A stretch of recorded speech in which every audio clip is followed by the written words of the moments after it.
Welcome back to the Floyd Memorial Library Podcast, a window into the soul of the North Fork of Long Island.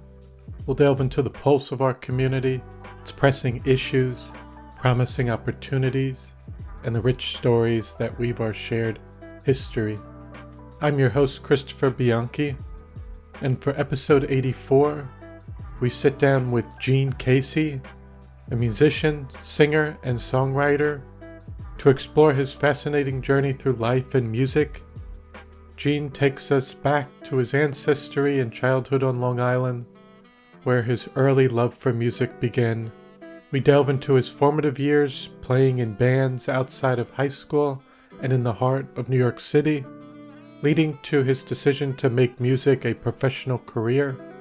Gene shares the stories of moving out to the East End of Long Island and founding the beloved band The Lone Sharks.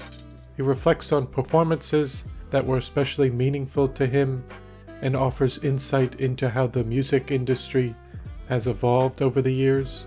We also hear about his move from Sag Harbor to Greenport. Gene opens up about his philosophy of music, what it represents in his life, and his hopes for the future of the North Fork and its community. So I hope you enjoy episode 84 with Gene Casey. This episode was recorded July 23rd, 2024.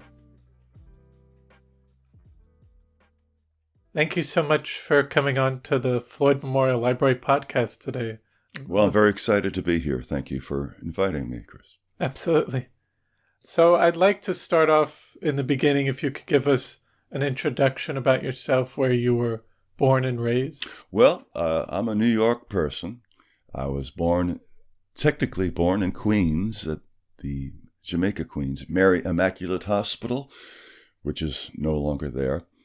But my parents, my father's from the Bronx and my mother's from Queens, and they did the classic kind of post-war suburban situation where the dream was to buy a house. So they bought a house in the village of Malvern. I don't know if you're familiar with that. That's in Nassau County. Okay. And they bought the house, and that's where I grew up, in Malvern on Long Island. And in terms of ancestry, you said your parents are from more within the city area, but how far back can you trace, whether on your mom's or father's side? I haven't really done a deep dive into that like so many people have.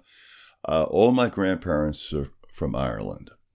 So it's kind of a boring family tree. It doesn't really go to interesting places, I don't think. The great grandfathers and great grandmothers and some of those people, I'm aware of the history. I still have relatives and cousins in Ireland that I'm fairly close to, and but both sides come from Ireland, County Clare and County Limerick, and they all came over here at the classic migration situation. So mostly with the potato famine. Not entirely. About half of that, but the others were in the early 20th century. That the kind of second wave. And in terms of any kind of note, my great uncle, which is just to say my mother's uncle, was a man named Mike McTighe, and he was the light heavyweight boxing champion of the world in 1923. Wow. So he was a big celebrity in my family. That is until I came along. But he was a boxer from Ireland, but he actually lived in New York as well. So they all came over here, and no one went back really. Mm-hmm. Yeah. Have you gone back? Oh yeah. Strictly, as a vacation type. Although I have played music over there, but it seems like every 10 or 15 years we jump over there and say hello. Yeah. Most recently last year, so it was quite nice. Now, did you get to meet any of your grandparents? Yeah, on my mother's side, my grandma and grandfather. In fact, they lived with us for a few years. And when you live with somebody, you don't notice anything. But all my friends would always talk about the accent, the Irish accent, which to me was just normal. I didn't really hear it. And they were pretty classic Irish Catholic and hardworking people. And my grandfather fought in both my grandfathers fought in World War I. That was kind of what made them Americans, to go through that experience. And on your mom's side, do you know what they did for a living? Well, it was. I think my grandmother was. She was a maid in I forget the family that she worked for, and my grandfather on that side was a professional army man, and he was actually in charge of the stables in Queens, and he was a horseman. So yeah, he was a career army guy, and they had like 8 kids, and Yeah. yeah, they did pretty well in Elmhurst, Queens, is where my mom grew up. And my father's father, whom I never met, he died young. He was a fireman after the war, and they had moved to the Bronx. And that was a pretty rough life. My father's side was a lot more gritty and working class, and my mother's side was a bit more genteel. Yes. Yeah. And so for your parents, they grew up in those areas, but how did they end up meeting? Well, in Rockaway, Queens, there's the Rockaway Playland. It was, people have called it the Irish Riviera. It's where all the working class Irish would spend a few weekends in the summer in Rockaway. And, that was a great meeting place for young couples. My father was a veteran of World War II. And so, and he had just become a New York City policeman. And so they met. He was, I think, 25 and she was 23. And they met in Rockaway, and that's where they courted. Yeah. And how was it? Was your father a policeman throughout his life? Yeah, he was, 20 years. After he got out of the Marines after World War II, he definitely, he wanted to go to college, but he needed to work. And of course, the civil servants, he took the exam. He thought of becoming a fireman like his father, but decided to go into the NYPD. And I think after about 6 years, became a detective. And then he retired in 1968, and after 20 years. Did he talk about how that experience was, or would he tell you stories throughout his time there? Well, interestingly enough, he rarely talked about his experiences in the war. He was on Iwo Jima, and he was wounded there. He would not really go to any detail, and certainly not in any detail about his police career. Just, a few stories, but he kind of just left that part of his life there and came home every night and just was our father. I think, and I've noticed this about a lot of policemen, they don't really talk about their job to people who don't really know, who don't quite understand what their life is like. As I got older and my father got older, he opened up a bit more about both the war and about being a policeman. But, I don't have endless tales of stuff about what he did. That's just what his decision was. But again, as he got older, he loosened up a little bit. And I think he took quite a bit of pride in having been a Marine and a policeman. And I certainly was proud of that. I admired him for that. Yes. And did your mom work? Never, well, once she got married, never worked again. Okay. She didn't even learn to drive. And she was a Queens girl where you didn't have to drive. They got married in 1950. And, classic, suburban situation. My mom stayed home. And again, she never learned to drive, which I think would have been helpful for her own kind of independence. But no, she worked before, during the war and before she got married. She worked at Rockefeller Plaza. She worked at NBC like a secretary and so on. And she had colorful stories about being a single girl after the war. But yeah, no, she stayed home for the rest of her life. And to get to you, did you have any brothers or sisters? Yes, I have two. I have a sister 2 years older and a brother 6 years older. And I'm the baby of the family, and they're still with us, thank God. And my brother is also a musician, although he's not a professional musician, but a huge influence on me in terms of music and everything. And my sister Claire, my brother's name is Vincent, and my sister is Claire. And she's not a musician, but she's a writer and a teacher. And yeah. So yeah, I was the last born, 1960. Okay. And now, in terms of the neighborhood, how was the community there, and how would you describe the area? I mean, you mentioned it was more suburban. Yes. Well, Malvern is a very small village. It's about a square mile. And it's to this day has kept a lot of its charm. It's kind of mock Tudor housing. And when we moved in, there was still a lot of farms. This is 1959, I think, is when my parents moved to Malvern. And the old pictures, you can see that. But they got built up. In terms of, it was where my parents had grown up in kind of an urban environment. The suburban experience was interesting because you had the Italian family next to us and the Jewish family across the street. There was a Greek family down the block. It really was, you could say, the melting pot going on there.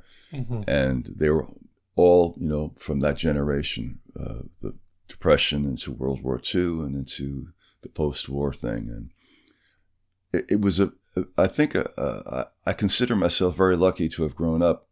It was safe. It was good people and, good neighbors. You didn't get too close, but I always felt secure. And I now look back and say how lucky I was.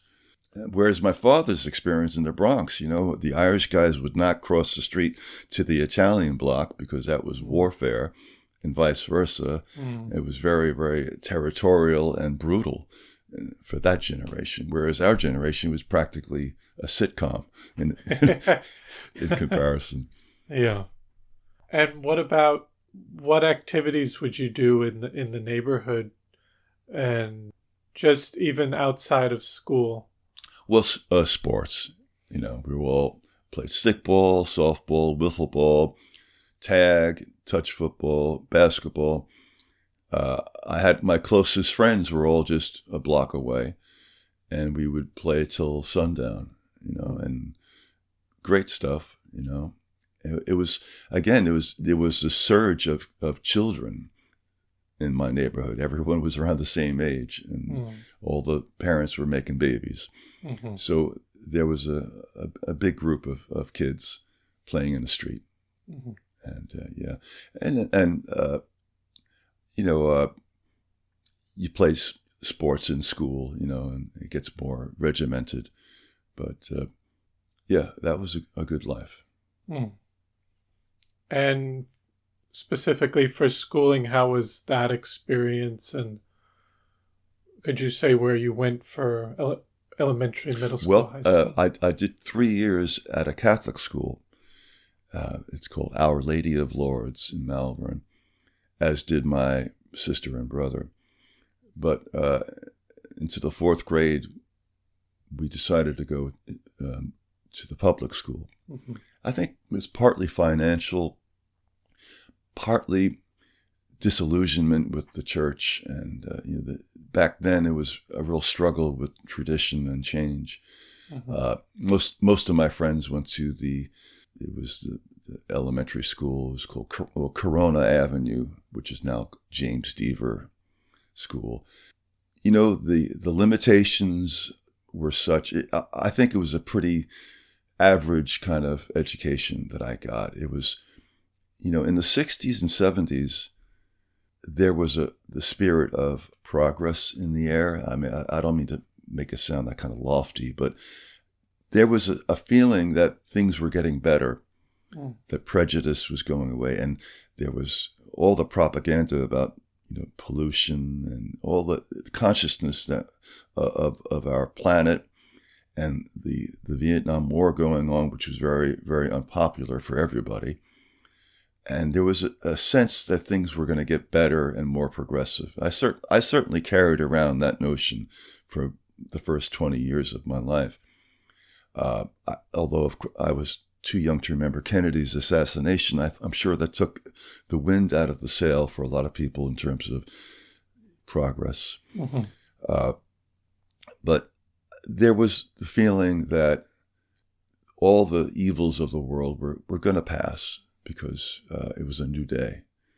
And that's what I believed. And if that was delusional, it's not a bad one to have.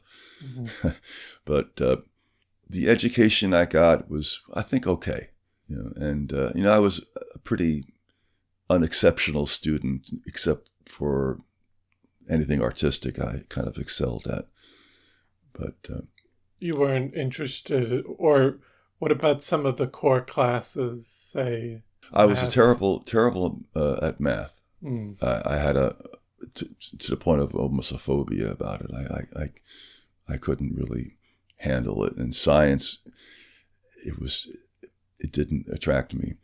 I was always good in the history and English and writing and art. I was a good art student. Mm. Anything creative that I felt was creative, I felt comfortable with, but I sweated it out in terms of like math and science. Mm. And what about music at that time? During your high school years, were you very much involved in not playing music, but listening to music? And yeah, what were you listening to? That was huge. That was really the defining aspect of my life, was music. Certainly not in terms of school. It was, the paths rarely crossed, although there was some kind of talent shows later on. Music was a tremendous presence in our lives.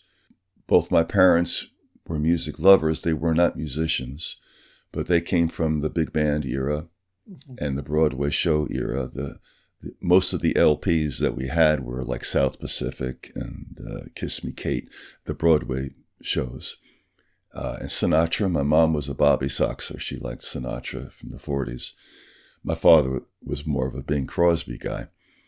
But it all kind of changed when the Beatles came, and you had Sullivan Show, which I was just too young to remember, but my brother and sister were crazy about it. And millions of people could tell you the same story. It just changed everyone's life. And so as early as I can recall, singing and trying to play some kind of instrument was the core of my life. And yeah. And then coming out of high school, did you know what you wanted to do? Yes and no. I was, as I mentioned, I was kind of not a great student, and I didn't have a sense of direction. Nothing really interested me. And I was kind of a dreamer, and I just knew I wanted to play music. And although I knew even then how difficult a life that would be, and how very few people actually kind of make it as a professional, nothing else excited me. And, I was spoiled. I always say this, when my father was 19, he was enlisting in the Second World War and getting shot up, you Mm-hmm. know. And after the war, he came and he got married and started kids and bought a house. Whereas I was still kind of drifting along. Maybe I'll go to college for a year or two and maybe I'll play with the band. I was listless and kind of drifting along. And, I look back and I laugh at myself like, gee, what a soft life I was leading. But yeah, I was working, I was getting jobs and so on. Mm-hmm. But yeah, college, I wasn't, college didn't excite me at the time. So it really, I figured I would just try to play in a band and try to make my life work, by keeping a steady job and then trying to get a band. And that's when I was 21. That's really when I kind of became somewhat of where I started to get paid for playing music, mostly in Manhattan. Mm. Excuse me.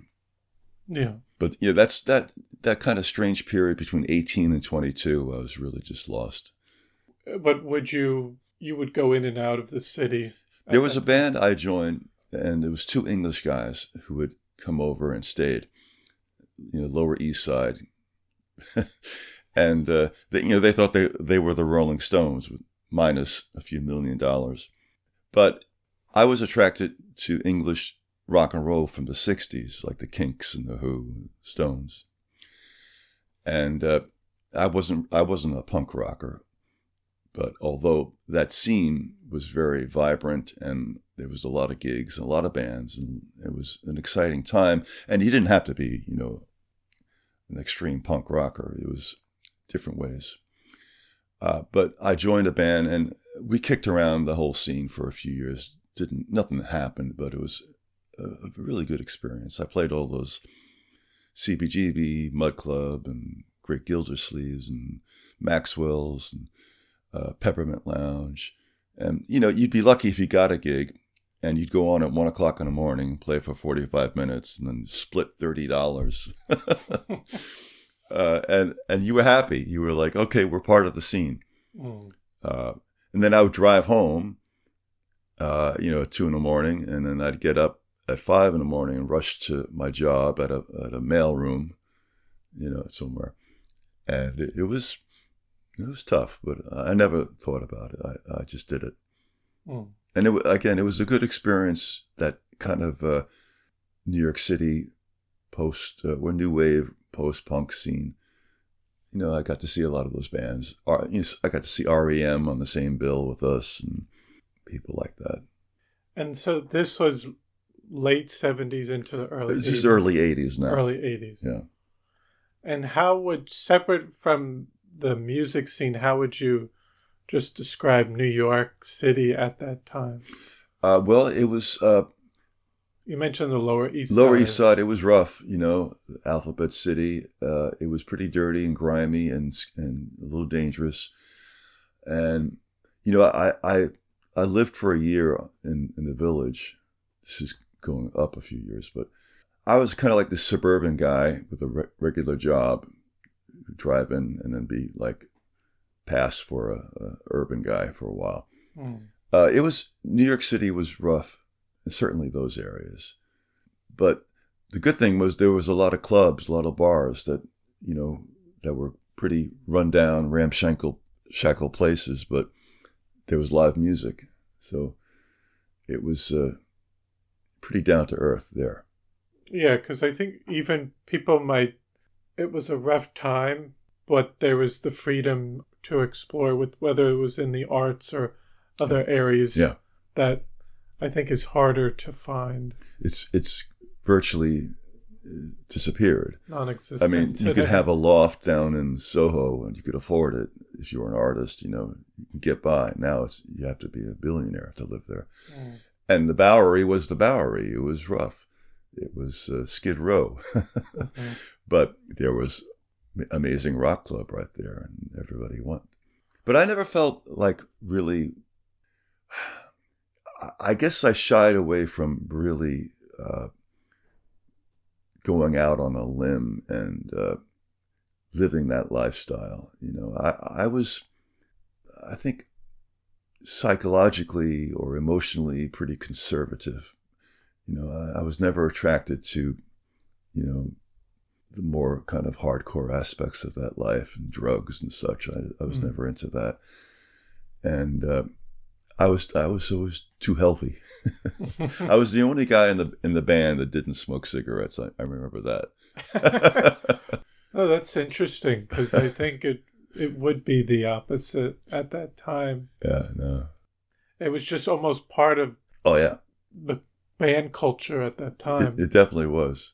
It definitely was. Everyone had the cigarette in their headstock of their guitar burning. Yeah. But the band never happened. But I got to play all those places and honed the craft and learned a lot. You get your butt kicked, and then you keep doing it until you make it work. And so, how long did you continue? Because you mentioned you lived a year later on in Greenwich Village, but how long were you doing that, playing in the city throughout the 80s? Early part of the 80s, from like 81 to 85. I was in some kind of band or another. And I decided to return to school. And I went to the State University, Old Westbury, which was one of the last of the real left-wing, radical, communist, Marxist, great professors. It was really fun. It's funny to look back now. They were really laying it on us, but to the point, it was one of those schools where you could opt to not get graded. You just have an assessment made. It was it was like a commune, really. Yeah. I don't think it's quite that way anymore, but that was another great experience. I did that for about 3 years, along with working, along with playing music, going to school. And that's, I was writing and painting and so on. And that was a good time. And, somehow I made it work, doing all three, working, going to school, and playing music. But at the end of that experience, I was more convinced than ever that I don't want to become a journalist. I don't want to become a newscaster. I want to play music. And that's when I kind of really basically realized this is it. Whatever happens, I have to play music. And pretty soon after that is when I first came out east to east end of Long Island. But before that, I was curious what your parents thought in terms of your career in music. Did they ever talk about what they thought of your career and going in that direction? Yeah. Well, going back, they were very supportive. And they just loved the fact that, like my brother and I, their kids were playing music and they were good kids and safe. They knew where we were. If it got too loud, they would switch on the on and off light in the basement, and we'd know, all right, got to keep it down. But as opposed to some parents that I've heard about who are like, I'm going to break that guitar, and no, don't you dare. My parents were happy that we did something that we loved. And as I became an adult, I'm sure they were just hoping that I whatever I did, I enjoyed. And I never, there was never any pressure to like become a policeman or, for better or worse, I was kind of left to my own, my own device. And as it turned out, when things started to really become serious for me, or if you want to call what I do serious, busy, I think both my parents were happy for me because they knew I loved it. And then they realized I was working really hard. And they were okay with that. And I feel fortunate that I had their support, emotional support. And now moving towards the east end of Long Island, had you visited the North Fork or South Fork earlier on, say in high school or before? Yeah. I remember taking trains out to Montauk, with a girlfriend or friends, and getting a real cheap motel in Montauk, and there was, of course, nothing going on. and walking into town. And that was just kind of this, to get away from it all, destination. My sister Claire she moved to the East End, to Sag Harbor area. She got a job working for the writer John Irving, and he had a nice big house in Sagaponack, and she was his kind of gopher secretary. And I would come visit her, and she had a little apartment. The Hamptons and the East End was just they seemed like a whole other state. And the North Fork, almost never, ever would I come to the North Fork. There would be no reason to. Mm-hmm. And even when I was living on the South Fork, almost like maybe twice a year, we'd come up to the North Fork. There's nothing going on. Mm. But what eventually happened was I was offered a job to work for John Irving, doing work on his house and his property. And that was supposed to be just like a month or two. Mm-hmm. And I never left. I got a small apartment in Sag Harbor. Again, back then you could afford a small apartment and still just be a working guy. Mm-hmm. And I never went back to the city. I never went back. And that's where that's kind of like my life really started to take a change. And could you talk a little bit about just working for John Irving? He's a colorful person. And back then he was a big star. Mm-hmm. I mean, like a celebrity. And very charismatic. And I always got along with him. He had a nice house. He had this big gymnasium, and he would work out, and a wrestling mat. He was very into that. And through him, just casually, I got to meet Kurt Vonnegut and people like that. And that was very cool. Back then in the Hamptons, there was that huge literary world and art world where Jackson Pollock, he was gone by then, but Truman Capote was there, and Joseph Heller, Catch-22, Vonnegut, and you'd see them in the grocery store, And when we started my band, the Loan Sharks, John Irving hired us to play his party, and it was like a pool party he had, and we were playing, and there was Gloria Steinem dancing, Betty Friedan dancing. It was just George Plimpton and those people. That was cool, and playing with these celebrities there, and that really kind of helped our band because suddenly we were playing these celebrity parties. Yeah. But John, I wasn't pals with John Irving, but he was a good guy, and he was writing at the time A Prayer for Owen Meany, which was the book that he was writing at the time. I remember that. But a very accessible guy. He eventually moved, I think, back up to Maine or New Hampshire. But yeah, it was a good time. Mm-hmm. And could you tell us how the Loan Sharks came to be and developed? Well, having played for years, like I said, going on at 1 o'clock in the morning, splitting $35 and playing original music mostly, which was good, but not seeing any clear future, nothing really promising. So to move out to the East End and look around, and back then, for better or worse, the drinking age was 18. Mm-hmm. And there were a lot of bars everywhere. Sag Harbor, down Main Street, there was like 4 bars. North Sea, all around.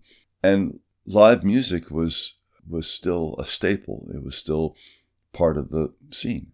Mm-hmm. On weekends, you go to a bar and there's a band playing. And they would pay like much, much better than what I was getting in the city, the big glamorous city. And I said, I just got to start a fun band with my friends, put together a band and just play just barroom rock and roll and blues and rockabilly, just for the fun of it, because there's all this opportunity here, and they pay pretty well at that time. So that's when I kind of put aside the notion of original music. We're gotta get a record label. We gotta get a deal. I just said, I'm gonna put together a band that's designed to play these bars, music that I love to play anyway, and have fun. And that's basically what happened. Is the name, the Loan Sharks, which a lot of people will tell you it's very difficult to come up with a good name. And had I thought more of it, I wouldn't. Had I known I'd still be playing with that name, I would have maybe spent more time getting a better name. Because to this day, people still say LOAN, which is the point of the Loan Sharks, is to kind of give you an image of the Western thing of Lone Ranger and so on. With Sharks, which the more aquatic, Hamptonsy. Yes. Yeah. But, funny, this is, we were playing a party for the guy that I think he owned the Daily News, Mort Zuckerman. I think he's still with us. We were playing one of his party. He had a house right on the ocean. And during the break, I'd given out our business card, and the font of the business card, the N in Loan Sharks, almost looked like a V. So this woman approached me with my card, and it was Martha Stewart. And this is going back 30-something years. And I even, I knew who she was. But she goes, "Excuse me, are you the Loan Sharks or the Love Sharks?" I said, no, it's Loan Sharks. She goes, "Oh, that's too bad. You get a lot more work if you were the Love Sharks." Sure. And that was a big laugh at the time, but I think she might have been right. But yeah, that was quite an image. Martha Stewart advising me on my career. That was quite nice. Very helpful. And also at this time, were you focusing more so on the Hamptons, or were you coming to the North Fork at all at that time? Or was that more later? That was more later. We were definitely the east end of the South Fork. We'd go up Island too, and even some city gigs. There, maybe twice a year, we'd get a gig up on the North Fork. And I barely knew how to get here. I mean, it was like another state. And there was the Quiet Man pub, and I'd have to really think hard about. But where was the Quiet Man? The Quiet Man is now the Grateful Deli in Southold. And then there was what's now in Greenport, where 1943 is, where those restaurants are. There was the Cinnamon Tree, I think it was called. Again, just a very unpretentious bar. And just twice or three times a year, we'd take the ferries or drive around and come to what seemed to be the desolate North Fork and play for a bunch of fishermen or something. Potato farmers. That was in the 80s. And this is the late 80s, early 90s. And yeah. And I remember coming to the North Fork, and I remember I had probably a quarter tank of gas in my car, and I should have gassed up, but I was running late, so we made it to the gig and came dangerously close to running out of gas because there was no gas station on the North Fork. I had to go to Riverhead, So, yeah, it was pretty quiet back then. And even more so, how would you describe Greenport at that time? Greenport was, it felt like the Barbary Coast, It felt like, it was like you expect a pirate ship to pull up.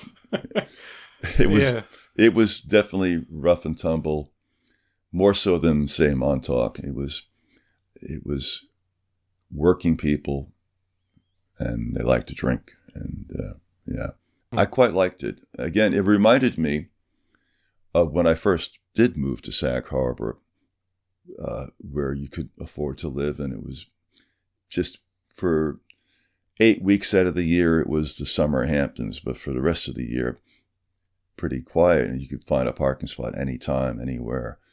And you can't do that. Now, all year long. It's hard to find a parking spot on Main Street.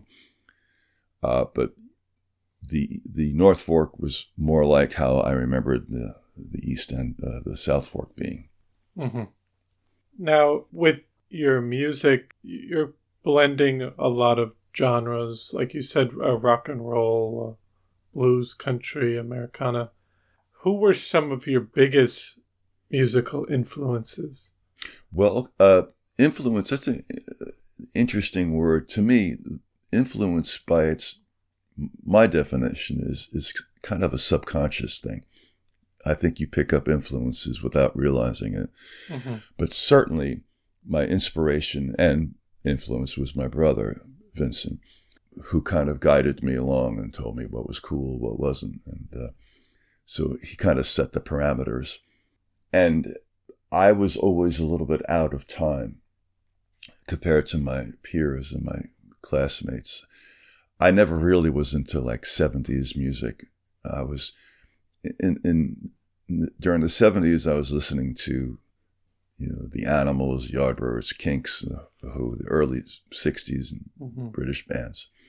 And I was never into Jethro Tull and Yes and Led Zeppelin. I never quite got into that.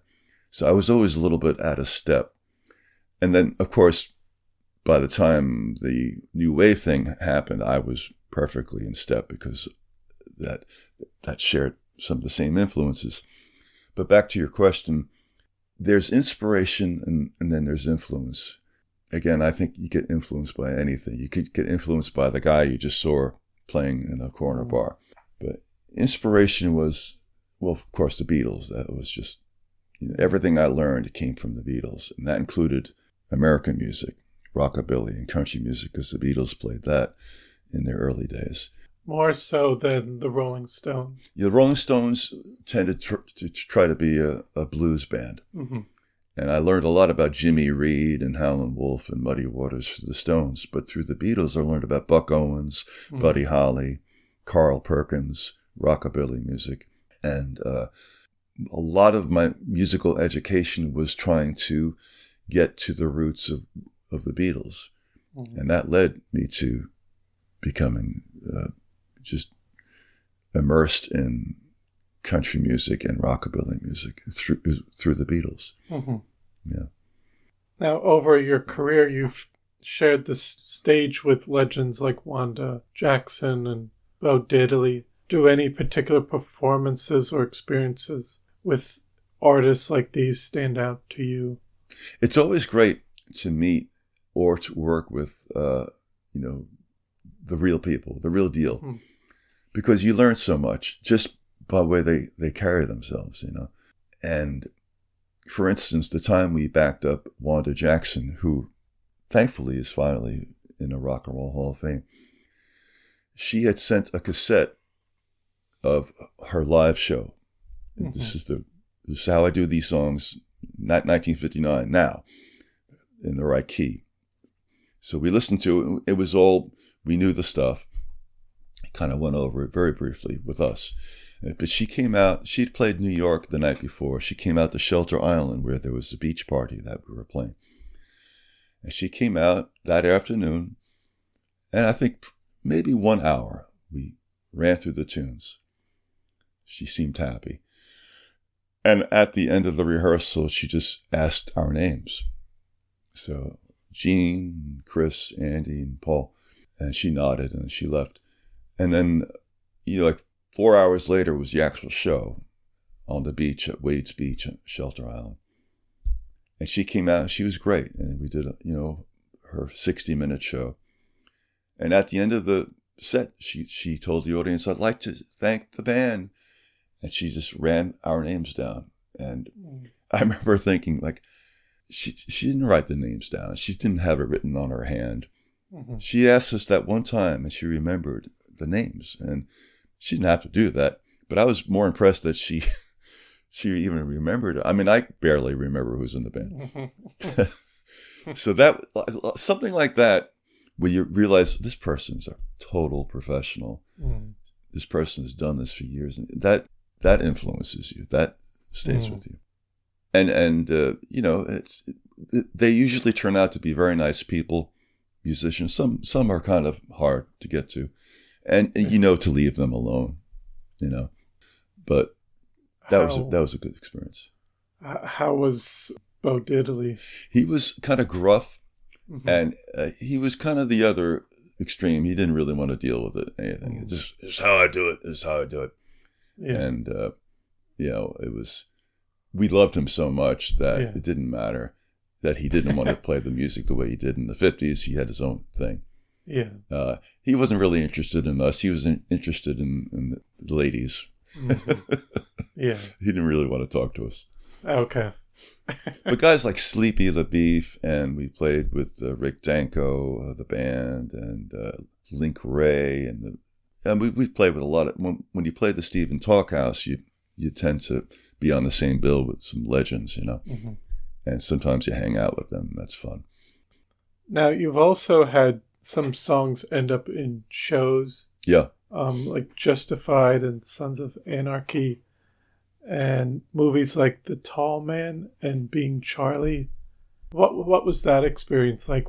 How did that come about? Yeah, I have a friend that I know. Her name is Vicky Germais, and she used to work at Atlantic Records back in the day.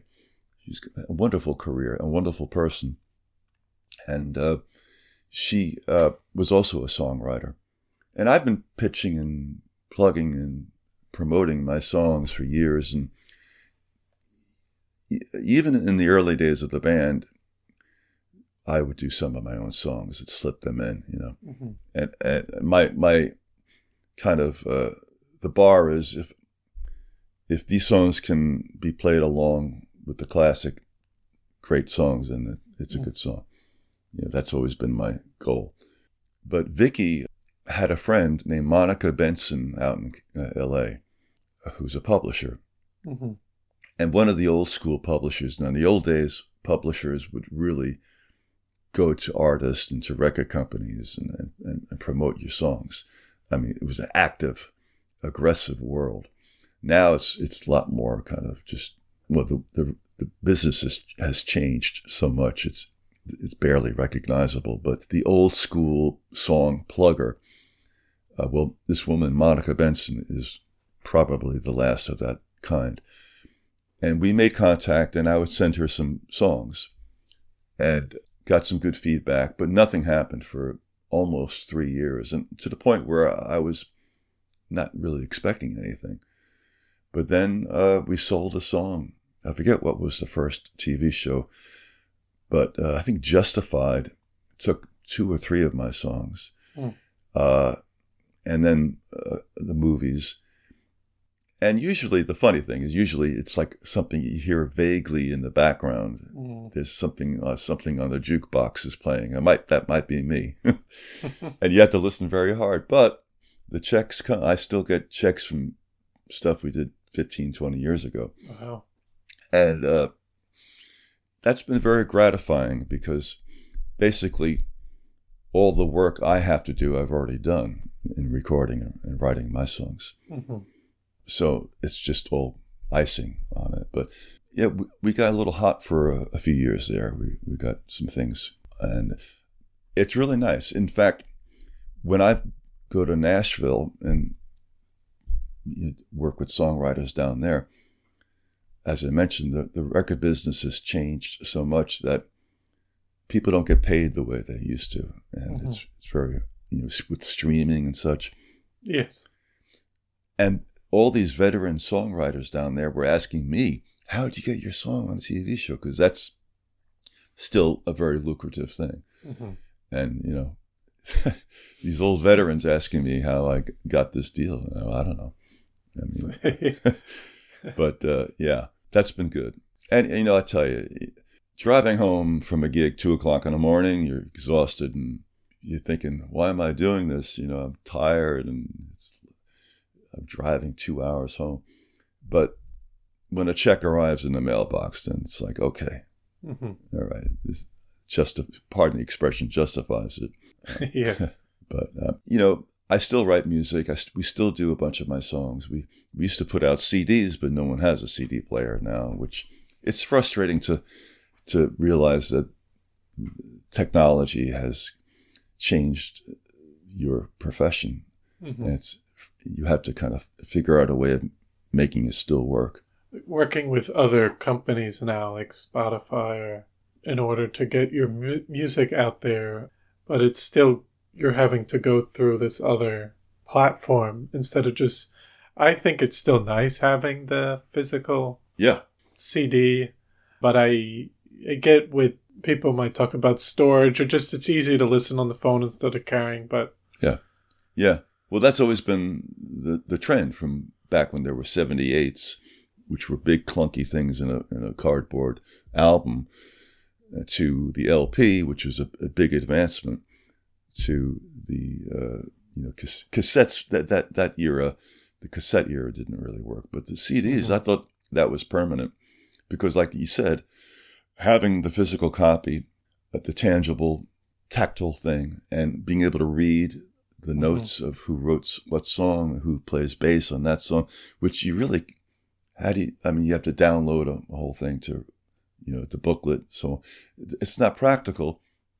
So the whole way that people of my generation learned about music was to just pore over liner notes of a LP. Like, who took that picture? What studio did they work at? Who's that? What picture? That whole thing was part of the total experience of hearing music. And again, to actually buy it, you had to physically go to a store. You had a shop. You had to get to the shop.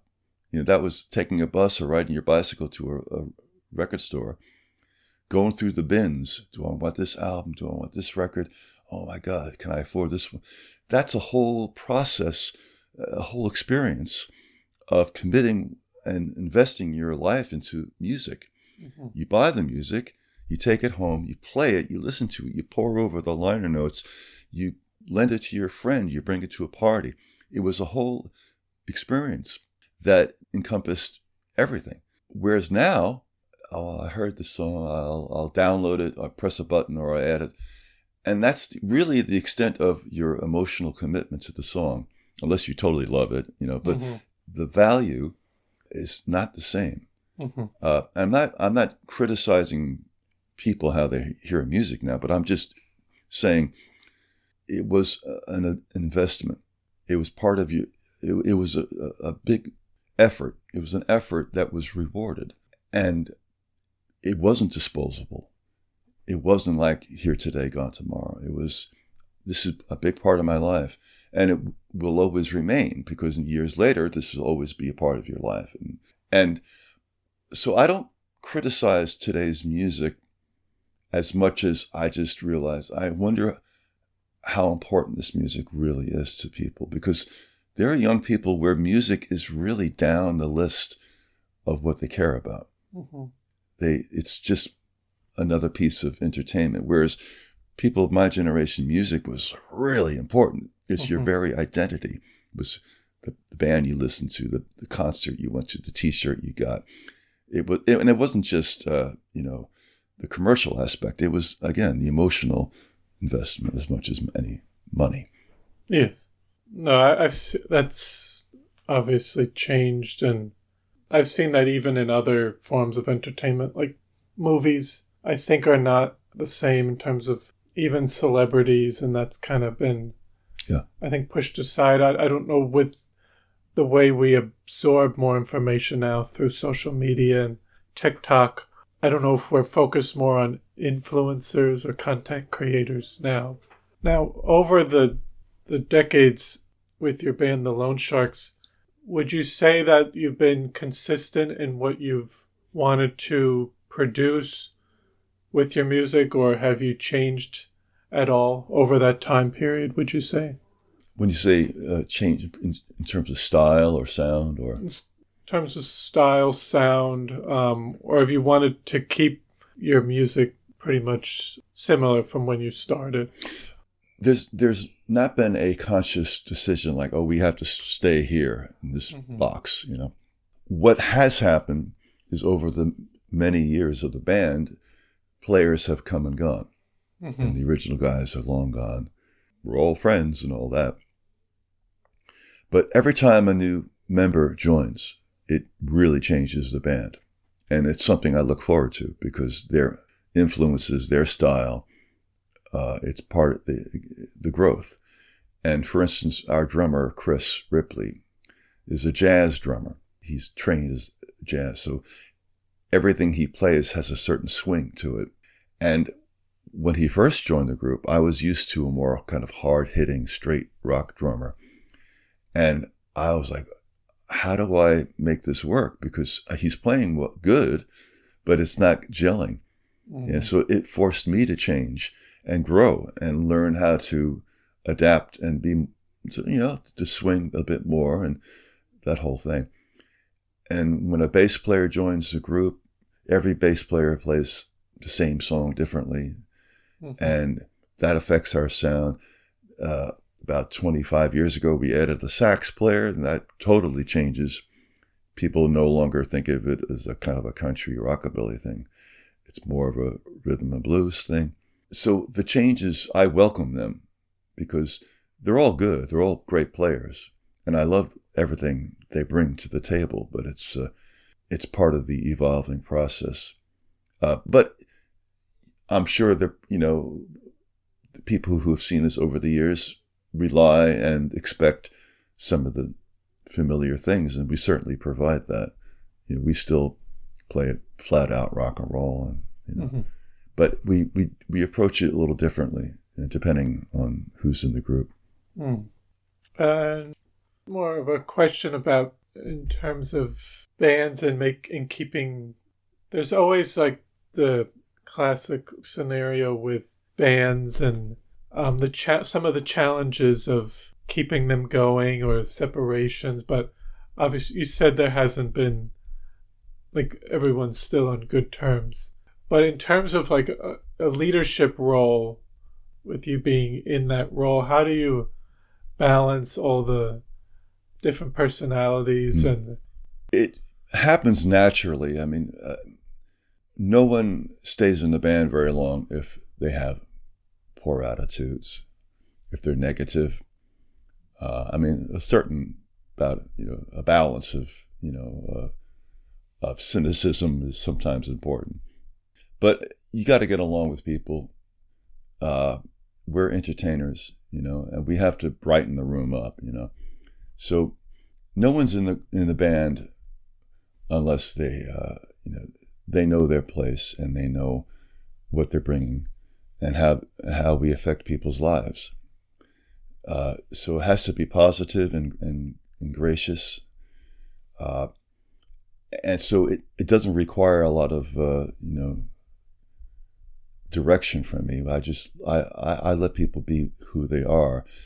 And it's just developed such that, we're all very, very good friends. Mm-hmm. And we have a sense of humor that we share, which is very important when times are tough, when we're enduring a situation, to have a sense of humor and not take one's self too seriously. Mm-hmm. All that is important. And we're also, we're older gentlemen now, and we're mellower, so we don't get so upset about things. Mm-hmm. And we trust each other. That's a big word. They trust that I'm looking out for them, and I know they have my back, as the expression goes. So it's not that hard as far as personality goes. Yes. And there've been some rough patches in the past, and we work through it. Mm-hmm. Yeah, I think that's natural. Yeah. To have in a band. I think we're all very happy and grateful and feel very fortunate that we can still play music. Mm-hmm. And by that, I mean, every musician wants to keep growing, and he needs the opportunity to play gigs and exposure to other musicians. That is really the goal, is to stay playing music, because even like an 80-year-old jazz guy is still learning, and I certainly feel that way, that I'm still learning how to play the guitar and how to make it sound right, how to sing. This still growing. I'm getting older, but I'm better. Mm-hmm. And I hope that continues. So for that to happen, you need to work, and it's not easy. running a business like this. The music business at this level is really pretty slipshod. It's like a lot of handshakes and, okay, this is good. Yeah, that's good. All right, we'll be back next month. Yeah, but it's not big contracts.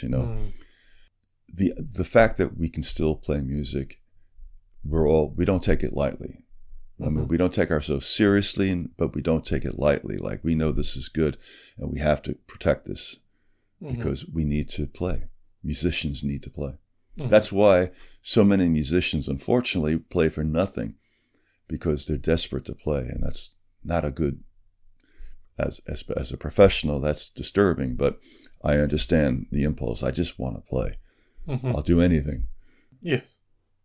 And in between, just to get back to in between your time now with the band, but when did you decide to move to the North Fork? About 2002 or 2003. I was living in Sag Harbor, and Sag Harbor had stopped being the Sag Harbor that I was comfortable with. And a friend of mine, Joe Loro, I don't know if you know him, he has a business in Greenport called Historic Films, which is a film archive center. They lease out clips, and he represents the Ed Sullivan Show and so on. And so I took a part-time job there, which was an excellent job for me, as I was doing music research for the company. And I decided I could make this work up here. And, a lot of other factors, marriage stuff and all that. But I felt more comfortable up in the North Fork. I rediscovered the North Fork. And as it was happening, and the North Fork was definitely changing before my very eyes to what it is today. But I felt more in tune with it. It was more my speed up here, and I made the big change. And now with the band today, you continue to perform throughout Long Island, but do you have any other upcoming projects or collaborations that you're excited about? Well, like you said, the gigs, they're steady, and I look forward to all of them, actually. We don't do any gigs that we don't like. We've come to that point where it's not worth anything. I'm recording new music, and I'm hoping to have a single by the end of the summer. And I'm adjusting, as we were talking, adjusting to the method. I used to just wait to have an album, a full album. Now I'm going to try put a single out every couple of months. That route, see if that takes, see how that works for me.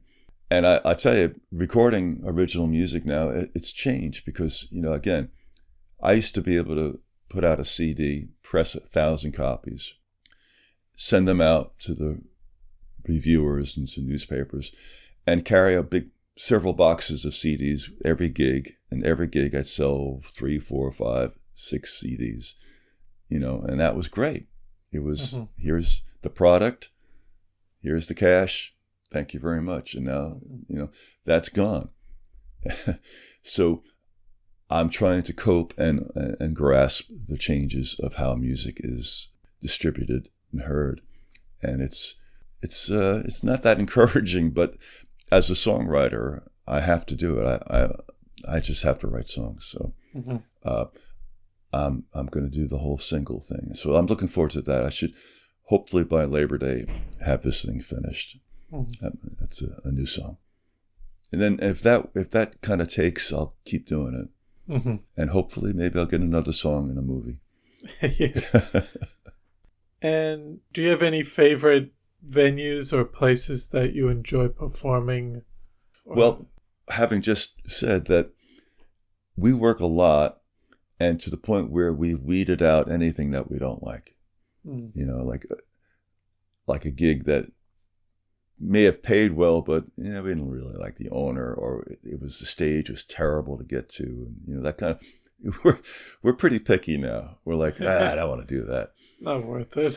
So we only do gigs we like. But as an East End person, I have a lot of affection for this place, Billy's by the Bay. Now, It's funny because sometimes I say Billy's by the Bay and people roll their eyes because it's the least pretentious place on North Fork. Mm. It's just what it is, fried seafood and a full bar, and it's not a corporate run place. Mm-hmm. It's very funky, very crowded, and people trip over the wires, and it's old school venue. Yeah. But we play there every other Sunday, and it's like a home base. We know everybody, and we have a great time. We kind of, we loosen up at that gig quite a bit. And we look forward to it because there's never any stress. But really, every place we play, we enjoy. And we have a good relationship. And I tell you, after years of hustling for work, it's nice that it kind of comes to us now. And, I can book the band at my leisure. And, I don't have to hustle and beg and promote myself obnoxiously. That's one of the good things of having done this for so long is that people know me and they know our reputation is good. Yes. Now, I was curious what you might say to someone, what advice you might give to someone, an aspiring musician who's trying to navigate the music industry today. Obviously, you mentioned it's changed and you're still learning new things and navigating in that, but maybe someone that's just starting out. Well, I get that asked, and I meet a lot of young people, and I can usually tell right off how serious they are. It's not just a fad. For some, it seems like, their parents bought them guitar lessons, or their parents bought them a nice guitar, but the fire is not there. You can tell. Because I remember how I would salivate over just looking at a guitar. And, it's usually a pretty casual conversation, but I can get a sense from a young person, you really want to play, And I guess I would advise, as often as you can, play with other musicians, not just practice in your house. Go to someone's garage and basement and work with somebody else, hopefully who's as into it as you are. Because one kind of rehearsal is worth a month of practicing by yourself. The give and take is how you learn how to play and listen, not just play, but listen to another player. And I have told people, and songwriters too. Songwriters ask me, just go to every open mic night you find. There's a whole bunch all around. Go to every one. And you're going to meet musicians. You're going to meet people who can maybe help you, or you want to join a band or something. I think the social aspect of it, the interaction, is really important. Because I think in the modern world, we're all kind of isolated. You could spend a whole day just home and online or something, on your phone. And we're missing the human aspect. Music has gotten robotic and digitized and soulless. I'd like to see people bring more of a kind of a folk mentality to it. Yes. And then we've also talked about you growing up and what music really means to you, and obviously the changes that are going on. And it's obviously changing in what music means to people today. I think people still enjoy music, but it might be at a level that's different from, say, people like you, or with the way you would listen to music we talked about, with everything's kind of at your disposal now, and you can flip through things and it doesn't mean as much. But I guess more so for you, what does music mean on a philosophical level, and how do you hope your music impacts your listeners? Well, I know it has impact. Whether it's just people dancing, having a good time, that's part of my job, is to provide that. And I respect that part. And then the beauty of music is that it's so intangible. It's so spiritual. Because what is it? It doesn't really exist except in the air. Mm-hmm. It's rhythms and vibrations. I mean, imagine basing your whole life on distributing vibrations and you know, and that's my life. It's not like hammering something. It's not, building anything. It's sending out musical signals that waft through the air and affect people's mood. I mean, it's very strange. It's very magical. And so I've seen people cry. I've seen people use our songs at a wedding. I've seen people use my song at a funeral. I've had people approach me and say, that song helped me through a tough time. And I love that song. Could you please do? Now, what do you say to that? That's pretty devastating. It's like, wow. I don't. It's like I get a little embarrassed because I don't know how to take that. It's very humbling and it's the highest compliment because I know how that feels. I know what music does to me, and that I can touch somebody that way is very gratifying, almost frightening because it's not really under my control. I'm just kind of trying to harness something that really can't be controlled. That's music. So that kind of plays into the philosophical thing is I've set my life up such that I'm a vessel for music to come through. I'm not this great creator. I receive music and I put it out. And I've created a lifestyle where I can do that for a living. I'm available to do that. I'm available to the opportunity, which is, what they say you should be. A healthy person has to be available for good things to happen. That's, and that to me is I need to make myself healthy physically and mentally so I can transmit this information.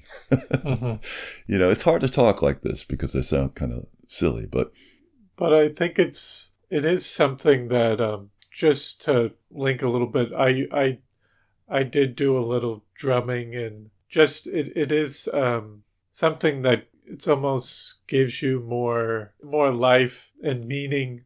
It's something you enjoy and just gives you a sense of joy that you hope to continue to keep doing as long as I'm physically able to keep doing it. Yeah. Yeah, there's a lot of musicians that don't have to play music anymore.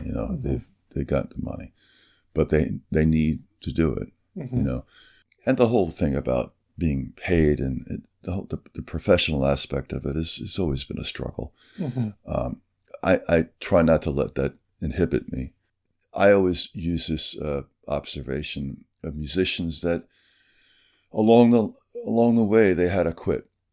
They got married and had kids. I can't play music. I got to work, and so I'm quitting the band or something like that. And then, I'll run into them a few years later and they look miserable. They got the kids in the house, but the joy is gone. Life is beating them down. And I take note of that because, I realize that to quit music and get another job doesn't mean life becomes easy. Every job is hard. Whatever you do, it's hard. So you might as well pick something that gives you joy, like you said, or gives other people joy. I mean, what better way of living a life is to make people joyful? There's not a higher calling I can think of. And, I'm not trying to be a people pleaser, but I know how I feel about music. If I can turn people on the way I'm turned on, to me that is like if I ever have to make an account for myself, on Judgment Day, I'll just say that, well, I rocked the house a whole bunch of times, man, and I played rock and roll and I did it pretty well. So let me in. So I think I had two other questions. More so just with the North Fork. Sure. Now, you've been on the North Fork for since 2001? 2002, yeah. 2002. Yeah.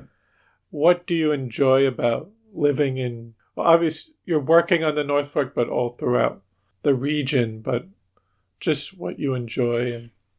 It's funny when I tell people where I live, they're, oh, it's so beautiful out there. And it is. But, we have to be careful not to ruin what's left, and I'm very conscious of that. We all are, about overdevelopment and destroying the whole purpose of why people come out here to spend money is because it is beautiful. I like, this morning I got up and I had to go run to the bank to deposit the check, and I got a cup of coffee, and, you run into people that and I feel like I'm part of this community. I feel like I'm contributing. And I'm not generally a very outgoing person. I'm only that way with music. Typically, I keep to myself, I guess on the shyer side. But, I run into people who shake my hand. I don't know who their names. Sometimes I do. Sometimes I forget. But I feel at home. And I really, as I get older, I appreciate that, how I am part of this place, and that I'm part of the fabric in my own small way. I feel very lucky because I believe in it. And you mentioned, obviously things have changed throughout the North Fork. Yeah.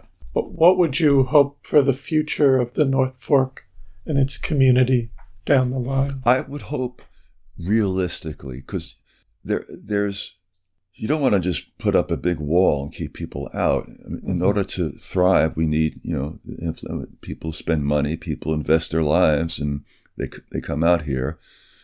If there was somehow to strike a balance of preserving the natural beauty and that we have with reasonable, new communities and affordable housing and so on. This is not my area, but just as a guy that drives by and appreciates where he lives. Because, I can't complain about, the people who come out here, because these are the people that are coming to see me play. I wouldn't have been able to work 130 gigs a year, 25 years ago. I can do that now because there are venues and restaurants and so on. So I'm not, I realize I would just, if we were more sensible, less greedy, to realize really that we can't ruin what we have. And I'll quickly give you an example. We used to play in Manhattan every 3 months at a place called the Rodeo Bar on 23rd Street. And this was the bar where all the rockabilly acts would play, and anyone coming through, national acts would play. No cover. It was a Mexican restaurant, a bar, and it was always packed. And we loved playing there. It was one of the few New York City gigs we really coveted. And then they lost their lease because they tripled the rent. And now I think I'm not even sure what it is now. It might be some kind of clothing store. It's gone. So all these people that used to walk by and come in and see music, tourists, people from Europe would come in. Oh, American music. This is fantastic. The reason why people come to New York, you've destroyed. You've taken it away. That mentality of destroying the attraction people have. And that's what I fear about the North Fork is we're going to ruin everything that makes people want to come and spend money for. So, yeah. No, I think it's a challenge, and you've obviously seen how, even in comparison with Sag Harbor and Greenport, and balancing the resources that we do have out here, and how much more can we handle, but can we also provide places for people to live that are working out here even now. Will continue to be a challenge because, it's been talked about. People were starting to talk about it in the 2000s, and I think land preservation has always been a topic, even going back to the 60s and 70s. And it is something that the whole country is dealing with. Yes. So it's something that we just have to continue to try to deal with and come to some solution. But yeah. I usually ask if there's anything else you wanted to say or that we haven't discussed. I think I've expressed how grateful I am to be able to do this. and I appreciate doing like a podcast. I do have my own radio show. I don't know if you do. WLIW. Yeah, Yes. on weekends, and that's been wonderful for me because it's forced me to really kind of do more homework, but it's also helped connect the dots with being a musical person, and so I've appreciated that. Yeah. So I want to thank you so much for taking the time to come on today and share your story and your wonderful musical path and all the wonderful work you're doing and providing a source of joy for people on the East End. Well, I'm getting it right back. I'm feeling the joy myself. So it's a nice cycle. Thank you. Thank you. Well, I hope you enjoyed episode 84 with Gene Casey. I want to thank you for listening to the Floyd Memorial Library podcast, and we'll see you next time.